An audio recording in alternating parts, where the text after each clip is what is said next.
여러분 안녕하세요. 서울 아산병원 신경중재팀 영상의학과 이덕희 교수입니다. 의대 정원 2,000명 폭탄 때문에 연일 나라가 정말 시끄럽습니다. 어제자 뉴스를 보니까 서울의대 교수협의회 비대위원장도 정부가 18일까지 지금과 같은 강경 일변도의 정책 기조를 바꾸지 않고 유지하고 그런다면은 서울의대 교수들도 사직을 할 수밖에 없다는 그런 얘기를 했었죠. 그리고 이어서 복지부 2차관이 나와가지고 의대 정원 2,000명은 이번 필수의료 정책 패키지에 있어서 필수 조건이어서 절대 타협은 없다라고 하는 그런 강력한 발언을 계속 이제 유지하는 것을 보셨을 것입니다. 그 소식에 저희 의사들뿐만 아니라 이 사태를 유심히 지켜보고 계시는 양식 있는 시민 여러분들께서도 이러다가 정말 의료 대란, 대한민국 의료 시스템에 파국이 오는 게 아닐까 하는 그런 걱정이 굉장히 크실 것 같은데요. 오늘 화상 인터뷰에 모실 이분도 아마 같은 마음이실 텐데요. 오늘은 아주 특별한 분을 한번 모셨습니다. 캐나다 토론토 의대에서 근무하고 계신 김태경 교수님이시고요. 예, 김 교수님 안녕하세요. 네, 안녕하세요. 지금 여기는 이제 아침 시간이고, 거기는 이제 퇴근이 하신 저녁 거죠. 시간입니다. 예. 예, 그래서 오늘 참 이렇게 우울한 소식을 가지고 인사를 드리게 됐는데요.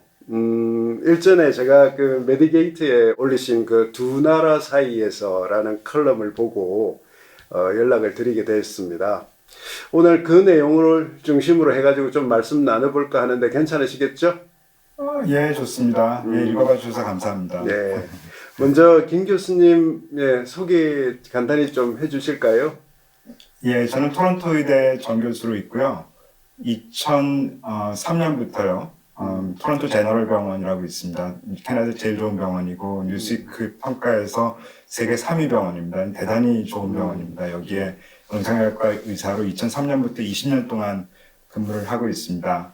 서울의대를 1991년 졸업해서 의사가 됐고요. 2006년에 전공의를 서울대에서 마쳤고요. 2000년부터 아산병원, 지금 일하고 계신 서울 아산병원으로 옮겨서 2003년까지 일하다가 2003년에 해외 연수로 토론토 제너럴 병원에 이제 전임으로 왔었어요. 근데 그러다가 잡오퍼를 받고 집사람과 함께 같이 근무를 하고 있습니다.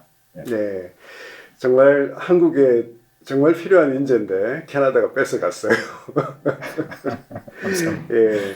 그래서 이번에 메디게이트에 글을 올리시게 됐는데 어떻게 그런 글을 올리게 되셨는지요? 예, 참 여기 살고 있지만요. 저는 아직 한국인이라고 생각을 하고 제가 정말 아끼는 그런 이제 선후배들도 있고 제가 아끼는 그 전공의들, 학생들 또 이런 한 상황에 내몰리게 됐는데 제가 아무것도 안 하고 있을 수는 없었습니다. 또 매일 참 접해지는 그런 어떻게 보면 이상한 뉴스들을 보고요.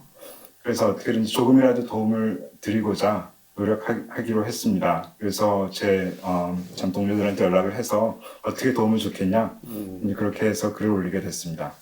아, 예.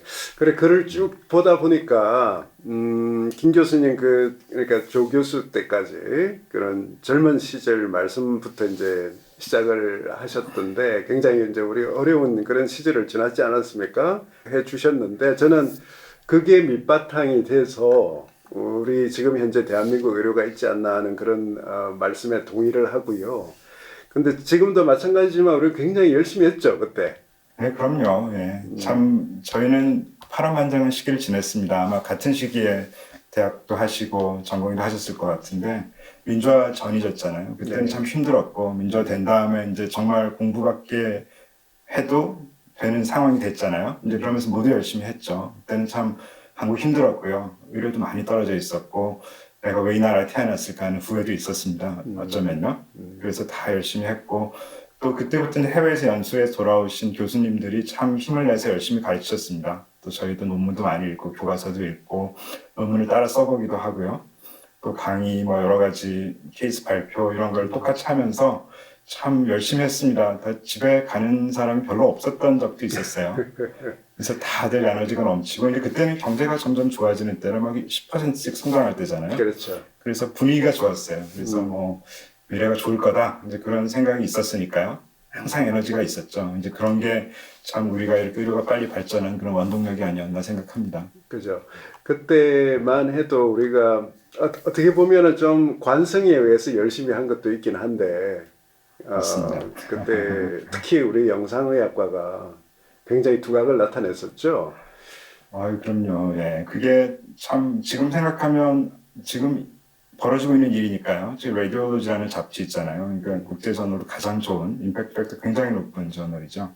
거기에 미국이 제일 많이 개설을 하지만 한국이 2등입니다. 이건 참 대단한 일이죠. 일본이나 독일보다 많습니다. 일본이 저희보다 인구가 2배 이상 많잖아요. 그렇죠. 근데 저희가 더 많이 내고 있는 거 이것만 해도 참 다 이렇게 국민들이 축하하고 또 이렇게 참 기뻐해야 될 일인데 이런 것들을 잘 국민들이 모르시는 것 같아요. 우리 의료가 어떻게 이렇게 힘들게 쌓아 올려졌는지. 네. 근데 이제 이런 일들이 갑자기 이제 생겨서요. 몇 주 사이에 갑자기 무너지고 있잖아요. 그래서 참 안타깝습니다. 더 무너지면 다시 세우기 어려울 텐데. 네. 그래서 참 안타까운 마음으로 글을 올리게 됐습니다. 네, 네. 그래서 우리 영상의학과뿐만이 아니라 대한민국 여러 분야의 그런 의료들이 굉장히 선진화되고 어떻게 보면 이제 리드들이 있고 저희 서울 아산병원 같은 경우에는 토론토도 마찬가지, 토론토 의대도 마찬가지겠지만은 외국에서 굉장히 많은 분들이 배우러 와요. 영상의학과 특히 예, 그럼요. 예. 술기가 좋으니까 그걸 많이들 연수를 오시거든요. 네, 근데 그거를 국민 여러분께서 참 잘 알아주셨으면 좋겠어요. 세계, 그러니까 거의 모든 의료 분야에 있어서 한국이 거의 최정성을 달리고 있다고 보시면 됩니다. 네. 저는 복부를 하니까 간이식을 예를 들어보면요. 네. 서울 아산병원이 세계에서 제일 간이식을 많이 하는 병원이잖아요. 그렇죠. 근데 정말 적은 숫자의 의료진 가지고 하고 그러면서도 제일 좋은 성적을 내고 5년 생존율이 제일 좋은 것으로 알고 있습니다. 네. 저희 지금 굉장히 유명해진 간이식 외과 의사가 있어요. 저희랑 같이 일하고 저 매일 같이 만나는 이 친구도 한국에 한 3개월 정도 방문을 했었어요. 네. 네. 근데 3개월 동안 보고 와서 너무 놀래더라고요. 이런 가지고 이렇게 엄청나게 열심히 다들 하잖아요. 막 오버타임 해가면서. 네. 그래서 이룬 겁니다. 이게 그냥 이루어진 게 아니고 엄청난 노력으로 이게 유지되고 있다는 거. 이제 그거를 우리 국민들이 잘 알아줬으면 하는 바람입니다. 네. 근데 지금 이런 작금의 사태가 일어난 걸 보면 어떻게 보면 외화 내빈 상태이고 우리가 지금 마치 이 눈이 가려진 경주마처럼 앞을 향해서 달려가고 있을 때 우리 주변이 지금 서서히 이렇게 무너지고 있었던 게 사실인 것 같습니다. 네, 맞습니다. 처음에 참 저희가 제대로 시작을 못했죠. 돈이 없는 나라에서 시작을 했으니까요. 수가도 굉장히 낮았고 천천히 시간이 지나면 해결을 해왔었어야 됩니다.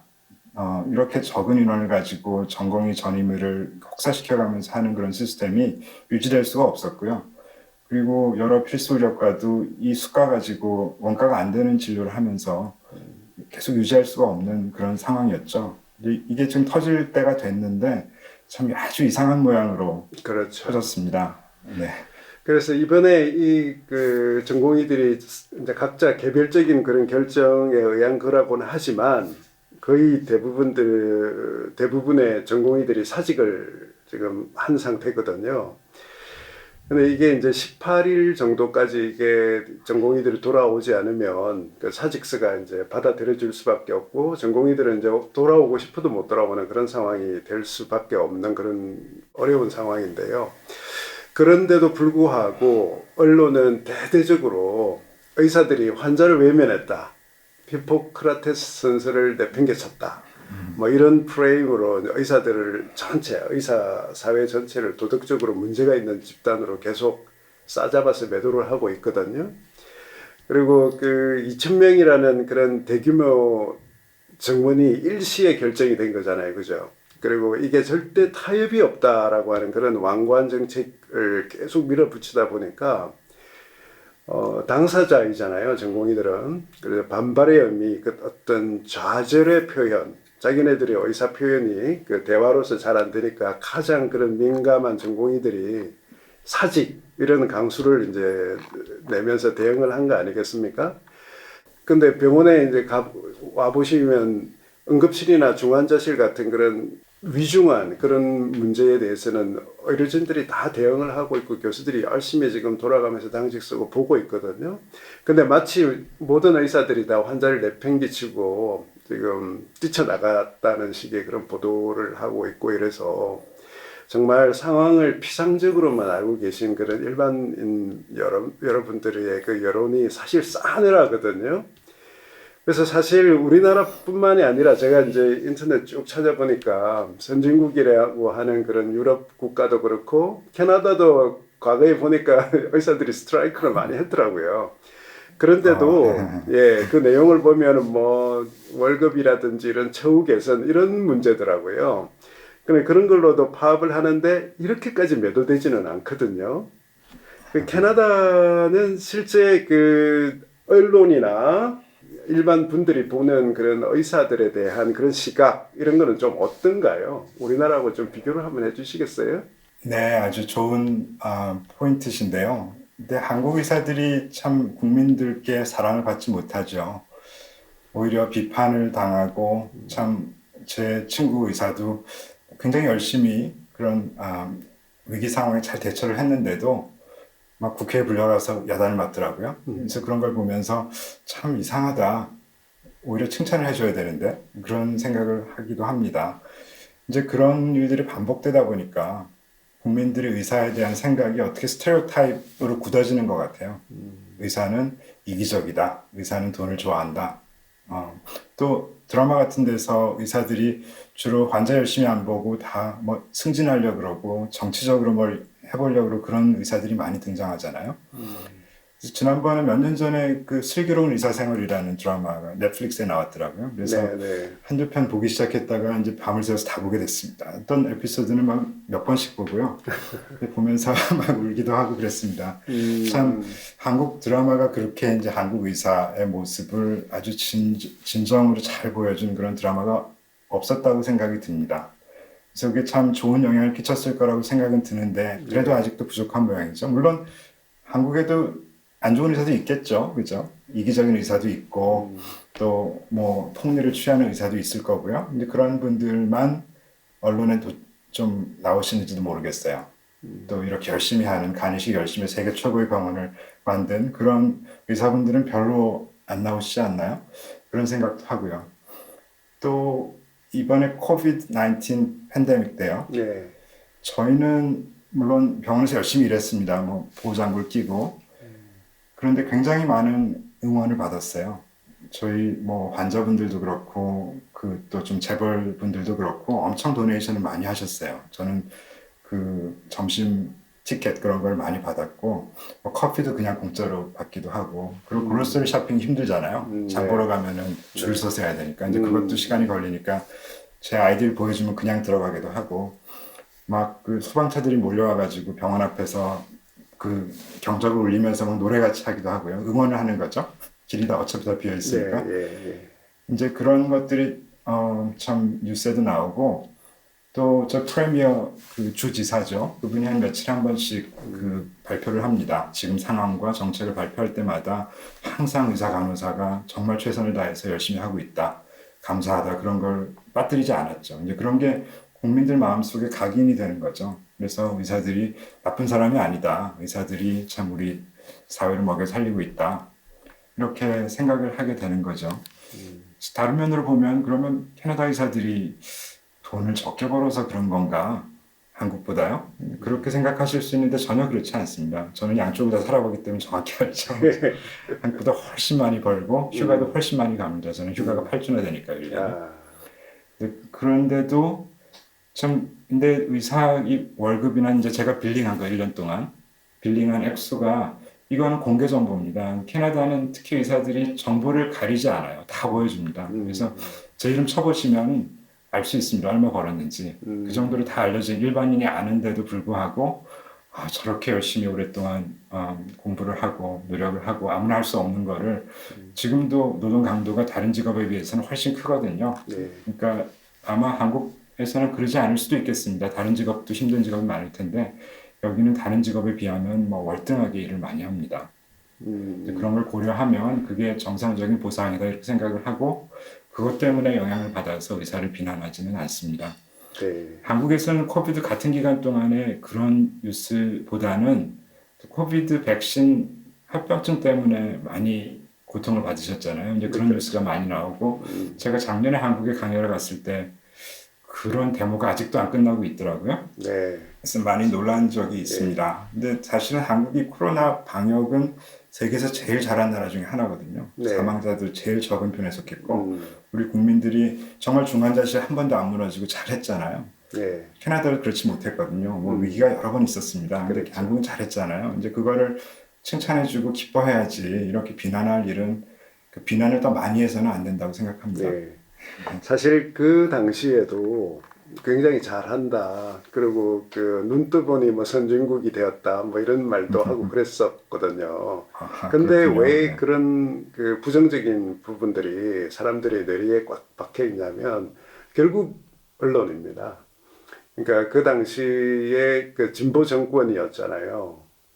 그 대다수의 그런 보수적인 언론들이 어떻게든 좀 끌어낼 그 좋은 성적을 좀 이렇게 떨어뜨려 볼까 하는 그런 어떤 여론전 뭐 이런 것들도 있었거든요. 지금 상황도 좀 저는 그런 부분이 있다고 봅니다. 그래서 많은 지금 우리 의사들이 이번 폭탄이 2,000명 증원 폭탄이 그리고 타협을 안 하겠다는 그 강경한 모드가 정치적인 의도가 참 숨어 있다라고 보고 있거든요. 그래서 참 안타까울 따름입니다. 그래서 김 교수님 보시기에 캐나다 의사들은 일도 많이 하고 자기의 어떤 노동의 대가를 충분히 보상을 금전적으로 그리고 사회적으로 보상을 받고 있는 그런 상황이라고 이제 조금 말씀을 하셨는데 뭐 항상 긍정적인 것만은 아니겠죠, 그죠? 근데 가끔의 한국의 그 의사들을 보는 언론이나 일반인들의 시각은 상당히 부정적이고 상당히 의사들은 정말 자기네들밖에 모르는 집단이다 하는 그런 프레임에 딱 우리를 가두어 놨는데 정말 그런가요? 정말 우리 의사들이 열심히 노력하는 그런 아주 김 교수님 표현에 의하면 순종적인 그런 사람들인데 이게 왜 참 의사들이 이럴까요? 힘들죠. 그렇죠. 네. 의사 되려면은 엄청난 기간을 어마어마한 주입식 교육을 통해서 외우고 뭐 해야지 네. 가능한 겁니다. 그리고 수련 기간도 힘들죠. 특히 어려운 교수님들도 많았고요. 그죠? 아무나 할 수 있는 건 아니라고 생각합니다. 그래서 이런 걸 다 끝낼 수 있으려면 일단 열심히 하는 사람이어야 됩니다. 심성도 착해야 되고요. 순종적이어야 되고. 이제 그러다 보니까 또 나름대로 자기 나름대로 그 윤리관, 가치관을 형성하게 됩니다. 그리고 사명감도 다 있었고요. 저희 세대는요. 지금도 다 있을 거라고 생각이 들고 좋은 사람이 되고자 하는 그런 노력이 없으면 의사는 절대 될 수 없습니다. 그렇게 저는 생각하고요. 물론 그렇지 않은 예외도 있겠죠. 뭐 예외 없는 데는 없으니까요. 대부분의 제가 만난 의사는 다 좋은 그런 분들이었습니다. 근데 이제 그런 분들이 참 이렇게 갑자기 엄청난 비난을 받게 되면은 어떤 느낌이 들까요? 저 같으면 어마어마하게 든 좌절감, 비관, 패배감 그런 게 들 것 같아요. 맞습니다. 특히 이제 젊은 세대들 지금은 뭐 사람들이 다르잖아요. 저희 때랑 다릅니다. 나름대로 굉장히 독립적이고 아주 인디펜던트하죠. 모든 거를 자기가 결정하려고 하고 그런 세대에 있어서 이런 어마어마한 비난을 갑자기 받게 되면 그러면 참 견디기 힘들 거다. 그런 생각이 듭니다. 저는 한국에 여러 번 이제 큰 병원들 다녔습니다. 강의도 하고요.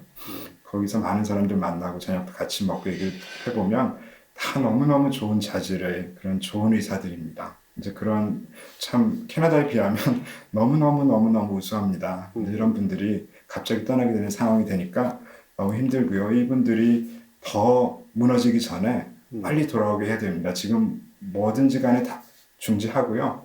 이분들을 의료 현장으로 데려와서 우리 의료 미래가 걸린 이런 중차대한 일을 빨리 회복하고 그 다음에 대화를 시작하는 게 순서라고 생각합니다. 네, 그 정말 걱정이 절절히 묻어 있는 그런 말씀을 해주셨는데요.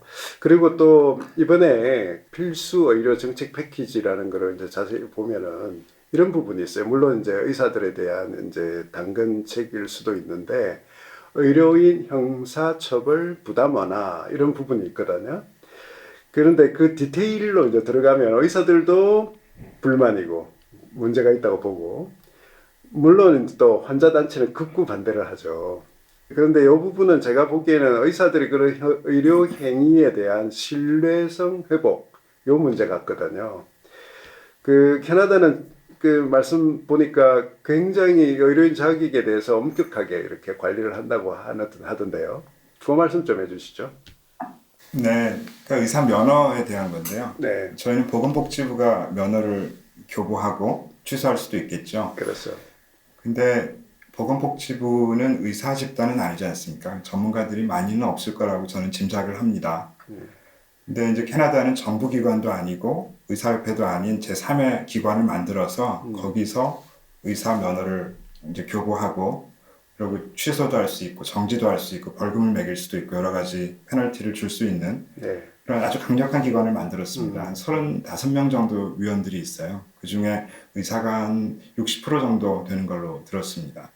이게 일렉션 된 분들도 계시고 정부에서 임명한 시민단체 그런 분들도 계시고 네, 근데 중요한 의료 결정은 의사가 하는 의견이 제일 많이 반영이 돼야 된다고 생각을 합니다. 그렇게들 다들 믿고 있고요. 그 위원들이. 그래서 다른 비의료인 위원들은 이런 미팅을 보조하고 감시하는 역할을 하는 거지 중요한 결정을 하는데 큰 영향을 미쳐서는 안 된다고 생각을 합니다.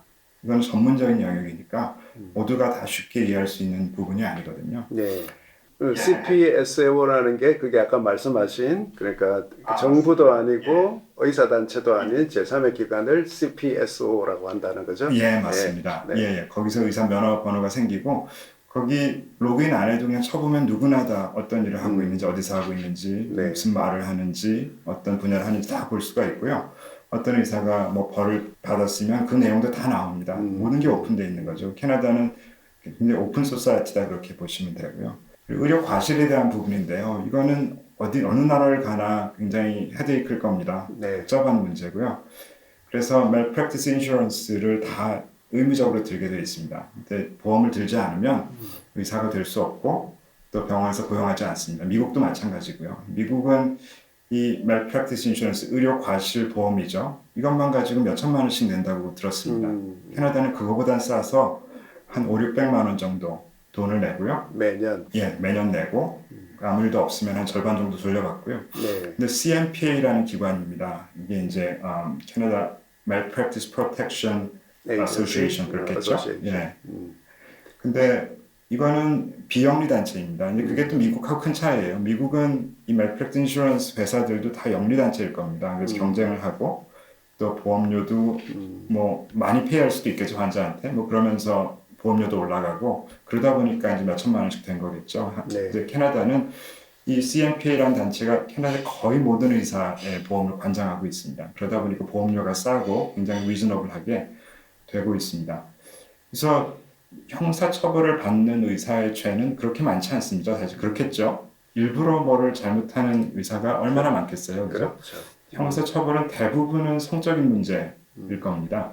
이제 그런 거는 이 CPSO에서 담당하지 않겠죠. 그런 거는 이제 법원으로 가고 형사처벌로 가겠지만 그렇지 않은 거는 대부분 CPSO에서 결정을 하고요. 거기에 맞춰가지고 면허가 정지되고 벌금을 매기고 이제 그렇게 결정이 됩니다. 이게 굉장히 잘 돼 있고요. 네.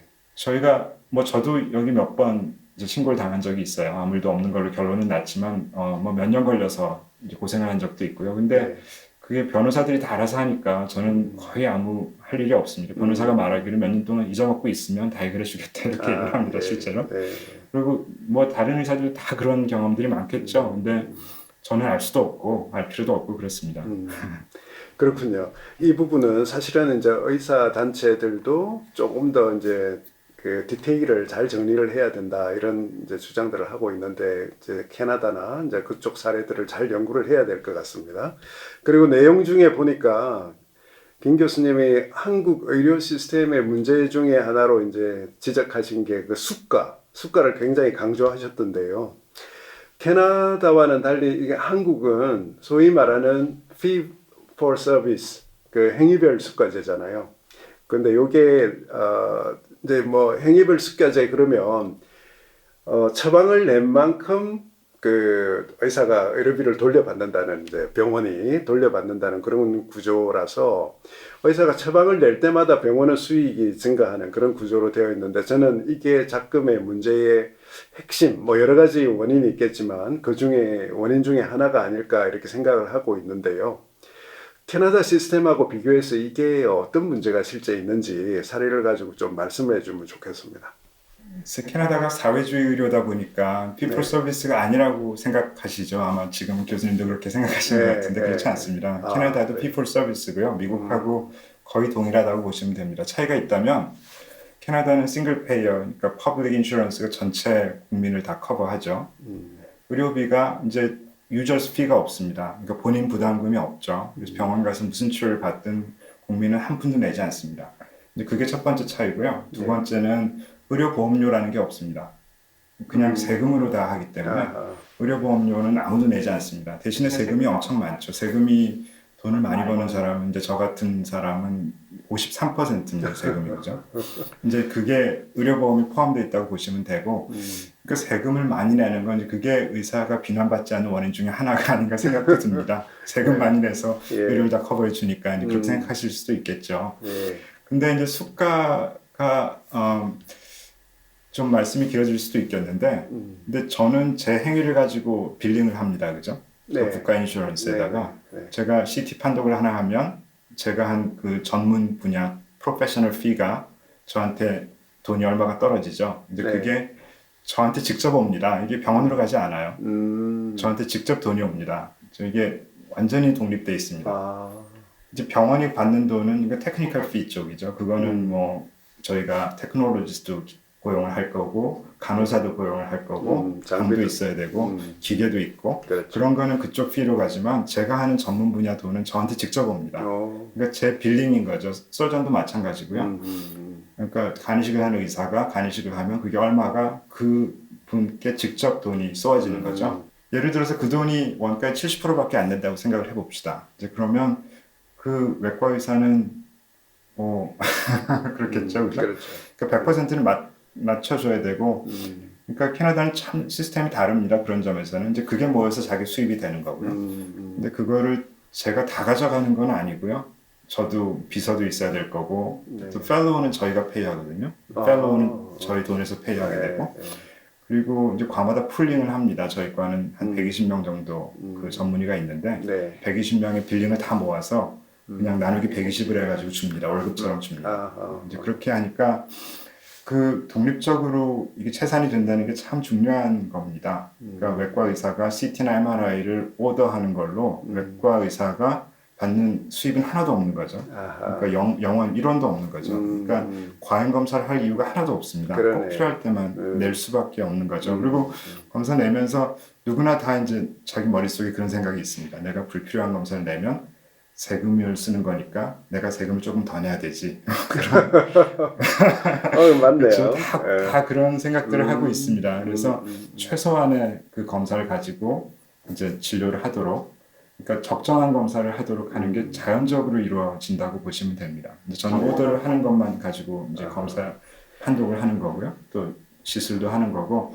근데 그런 면에서 보면 참 아이디어하긴 한데, 그러니까 이제 어뷰즈 할 수 있는 그런 공간도 있죠. 그러니까 세상에 완벽한 의료 시스템은 없습니다. 그렇습니다. 저는 캐나다 시스템이 미국보다 낫다고 생각하는데요. 기본적으로. 그게 이제 미국 그 선거 때마다 나오는 얘기입니다. 미국 대통령 선거할 때 캐나다하고 비교해서 민주당은 캐나다가 좋다 그러고 공화당은 미국이 좋다 그러고 그러죠. 캐나다는 뭐 치료를 못 받아서 죽어나간다고 그러고, 근데 실제로는 캐나다 사람 미국 사람보다 한 5년은 더 살죠. 복잡한 문제들이 있는데 아무튼 그런 식으로 생각하시면 됩니다. 그렇군요. 그 똑같은 fee for service인데 이제 그 처방을 내는 동인이 어디에 있냐에 따라서 그렇게 달라질 수 있다 이런 걸 느낄 수가 있는데 조금 더 우리 그 한국 의사들이 좀 관심 있게 봐야 되는 시스템일 것 같고요. 마지막으로 이 문제는 꼭 짚어야 될 것 같은데 지금 문제가 되고 있는 그 전공의 제도, 그리고 이제 전공의를 마치고 나면 이제 우리가 세부 전문의를 하려고 소위 말하는 전임의 제도, 우리가 전공의를 마쳐서 전문의가 된 다음에도 1, 2년 더 이제 트레이닝 내지는 이제 전문 의사로서의 그 어떤 자질을 더 높이기 위해서 이제 시간을 보내지 않습니까? 근데 이게 한국하고 또 카나다하고 차이가 큰 것 같아요. 그 말씀 좀 해주시죠. 네, 의과대학 숫자를 늘리는 거요. 학생 숫자를 늘리는 건 돈이 많이 듭니다. 왜냐하면 전공의는 국가가 전적으로 모든 돈을 페이하거든요. 네. 전공의들의 월급, 전공의들의 여러 가지 익스펜스가 다 국가가 부담을 합니다. 전공의 한 명 키우는데 돈이 얼마나 들겠습니까? 엄청나게 들겠죠. 그렇죠. 네. 그거를 국가가 하고 있기 때문에 전공이 늘리자 그러면은 이제 국가에서 우리 돈 없을 거라 그렇게 얘기를 할 겁니다. 그렇죠. 그러니까 그 의사 숫자를 늘리는 거 국내에서요. 이제 그게 쉽지 않은 구조로 되어 있죠. 그렇다 보니까 캐나다에서 의과대학 가기는 너무 어렵습니다. 참 어렵습니다. 한국도 어렵지만 캐나다도 너무 어렵습니다. 그런데 대신에 다른 나라에서 전공의를 끝내고 온 사람, 그런 사람들이 캐나다로 전 의무의를 하러 옵니다. 펠로우십을 하러 오는 거죠. 네. 예, 펠로우십을 안 하는 의사는 캐나다에 거의 없기 때문에 펠로우십 프로그램이 다 크게 있습니다. 저희도 프로그램이 있고요. 네. 저희 영상의학과도 펠로우가 한 5, 60명 있습니다. 그 중에 저희 복부만 한 14명을 뽑는데 올해 같은 경우는 12명이 외국에서 왔습니다. 2명만 캐나다에서 왔고요. 이 14명은 전공의를 외국에서 했으니까 돈을 하나도 페이 안 하고 저희 온 거잖아요. 그리고 이분들은 대부분 캐나다에 남고 싶어 합니다. 캐나다가 살기 좋은 나라라고 생각을 하니까 자기 나라보다.